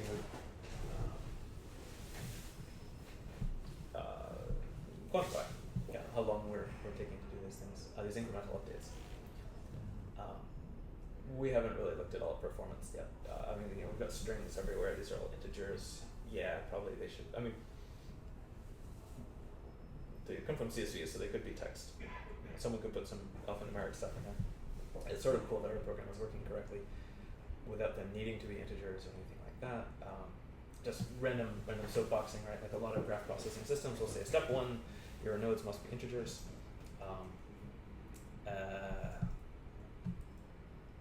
And these aren't. They're not small integers for sure. Okay, so this took various amounts of time. It's hard to, I mean, sub-millisecond times to do these updates. Let's scale this up just a little bit. Okay, that didn't like it. So it looks like it's taking, I don't know, single-digit milliseconds to do these updates. It's not necessarily too surprising. Like if the updates are adding some comments, for example, that's going to change a little bit of accumulation for the score for the posts, and maybe that will have any impact on this graph we're going to connect components on, but like maybe not. So there's not necessarily a lot of work to do in each of these rounds. There could, in principle, be zero work to do pretty quickly. Though actually, I mean, it takes some amount of work to confirm that nothing happened, but we're definitely not recomputing anything from scratch. Small milliseconds is a totally reasonable thing to do. Let's see if we add more workers, what happens. Oof, everyone is printing stuff out. Let's fix that. If index equals 0, so this is worker 0 will tell us about its progress, and that's totally sane because worker 0 doesn't make progress until everyone has confirmed that they've made progress. I'm going to turn off the output printing because we're pretty comfortable with how that being correct. Yeah, worker 0 doesn't get to be complete until all workers have confirmed that they are complete. So this isn't racing ahead or anything like that. And we have also a data loaded thing, which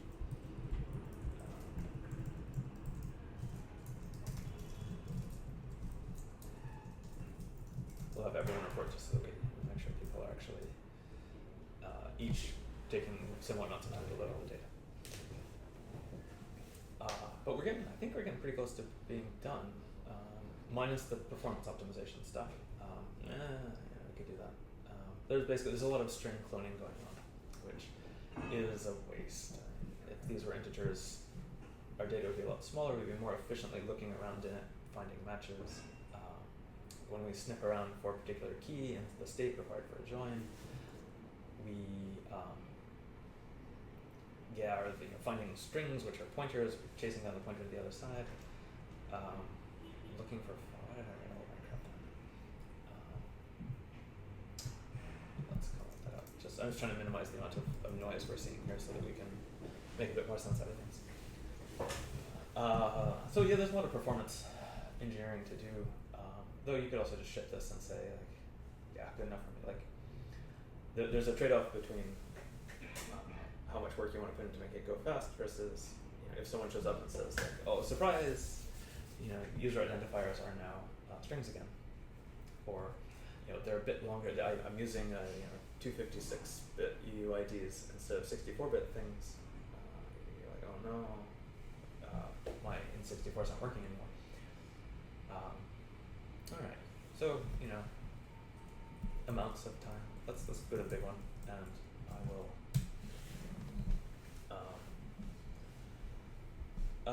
This in principle might go a bit faster because all these operations, except for the stupid.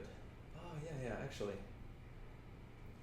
So one of the things that's expensive that's going on here, maybe we should do this optimization and see if we can actually increase the smug levels even higher, is the reduce operator that picks out the top 3 is actually probably the slow thing here, which is a bit weird to say, but we have at the big scales, 500,000 comments or something like that.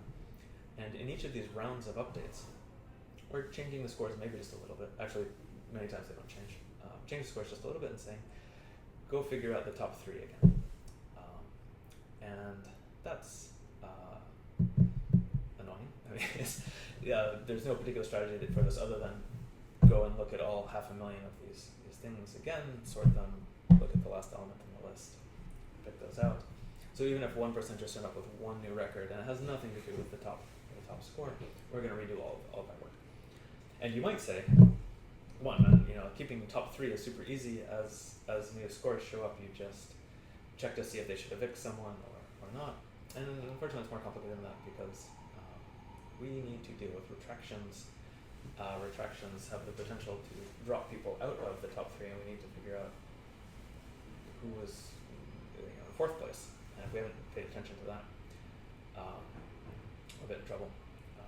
Just looking over the times here, and you can sort of see this maybe a little bit, that although we did very small changes, let's see if we can confirm that. So if instead of looking in 1, we go and look in 1024, and we look at some changes. Yeah, small changes.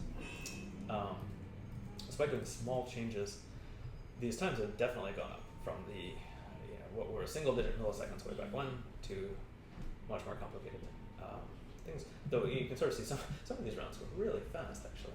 8 to 9. What were these?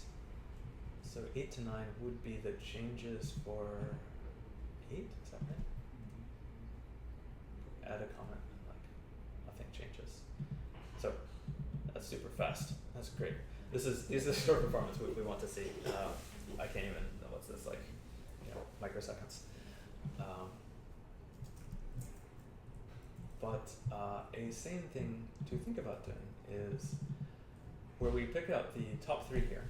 We could do something a bit sillier, and I'm just going to show you what it looks like. I'm not even sure we really want to evaluate this, but this bit of logic said group everyone by this key, this empty tuple key, and pick out the top 3. We could totally take that, do it twice, and instead of picking things out by by this nonsense, we could do post mod 100, which is it's a bit silly. Basically it says don't put everyone in a pile first, but put people into piles, 100 different piles, figure out the top 3 in those piles, then put everyone back together, and then do that again. So top 3 from each of the 100 piles, it's only 300 records, as opposed to 100,000 or something like that.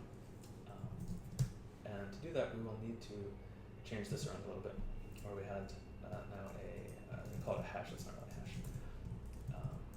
Post. Let's come on, post.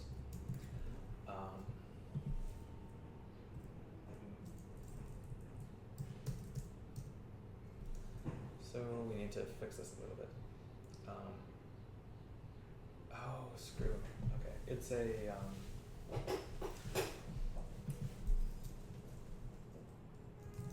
let's see if I can just invoke that. The differential dataflow exposes some helper things to let you get at hash functions a little bit more easily. So it was a string, so we can't just mod it, even though we thought it was an integer underneath. We need to go and expected isize tuple. Sorry, let me. Oh, because we specified the type, but the type is now nonsense. usize maybe, or is it U64? We'll find out. Yeah, it's probably U64.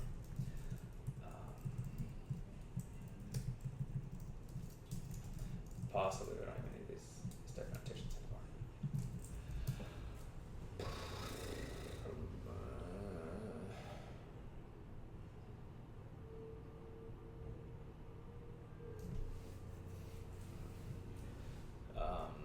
What's 79? Sorry, so clearly this is like meant to be clever, but it's actually a pain in the butt. So we, for poop's sake, okay. We're combining the formatting of the string with the selecting the top 3 things. So if instead we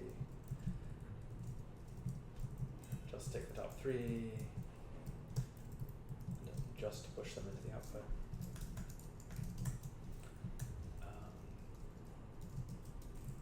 Don't do that down here, where we want to push into the output the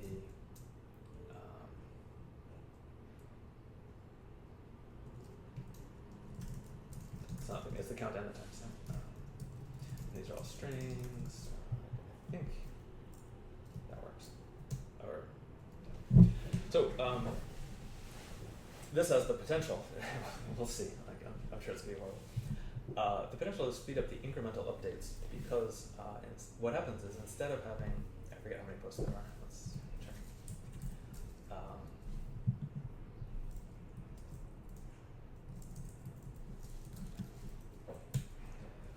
So there are 300,000 posts. Instead of putting together a list 300,000 long and asking for the top 3, we're going to make 100 bins 3,000 big, and one update will just hit that's that one nice and fast. But we're going to presume it's still correct. That's totally irresponsible, but I'm not going to.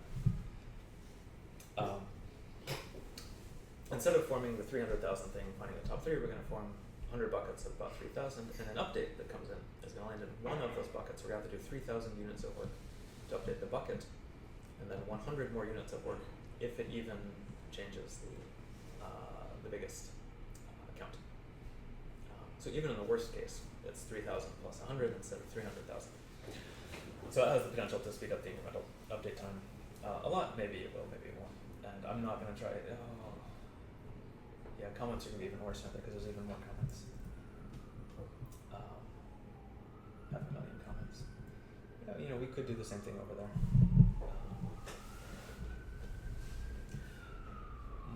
It's probably just a copy paste, right? Let's wait for this thing to.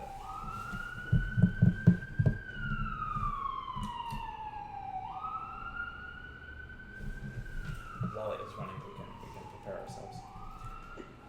We needed to take this nonsense and put it in place of this nonsense, and that probably just works because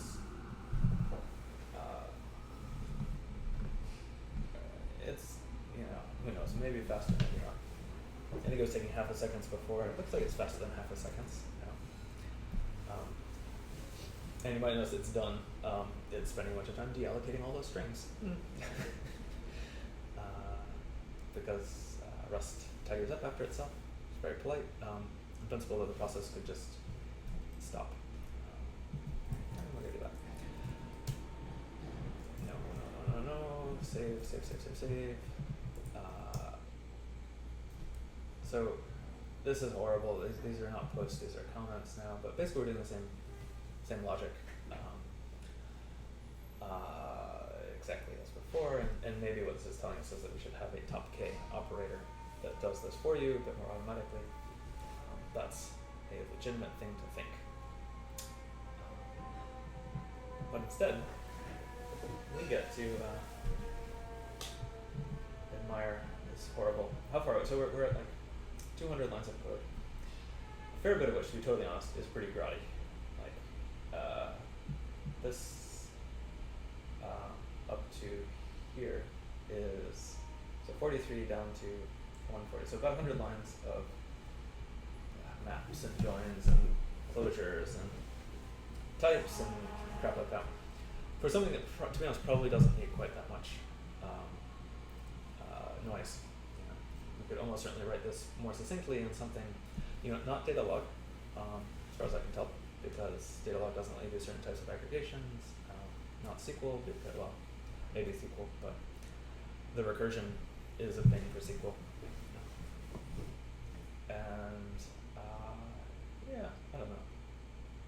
Writing it in other languages is an interesting sort of thing, and complaining that differential data flow is pretty noisy is a legit thing to complain about.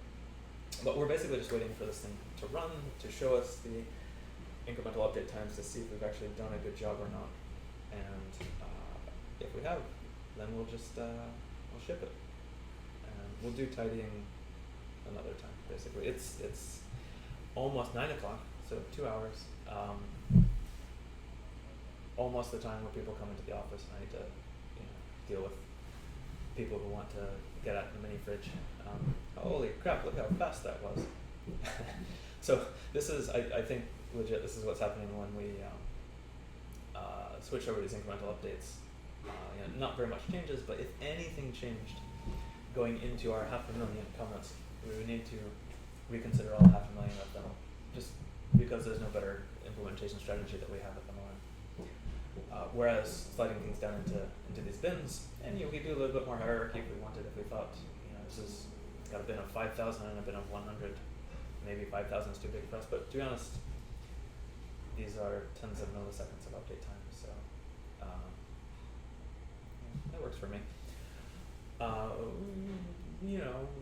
need to chat with some folks to understand what are the performance numbers that we're competing against. There's some scripts that run all the things, all the different methods, and none of them actually run on my my computer because the world is broken, basically. But I'll chit chat with them and try to come back with a better way to evaluate did we do a good thing or not. And but I'm gonna leave this for here. I think maybe what I'll do is git status. Git status. Do we have a git ignore setup yet? Cd solutions differential. No. So let's go and steal a git ignore from differential dot git ignore dot. And I will add solutions here, git commit initial check. In, great, check, no, check in, good, git push. Boom. Alright. So we're done for the first post. And depending on what I learn about performancey things, maybe we'll do another one about tweaking this program a little bit to get some better performance out of it. Get rid of all these stupid strings everywhere, and possibly some performance analysis diagnosis if we think that isn't good enough for us. But I'll just stop here. Thank you very much.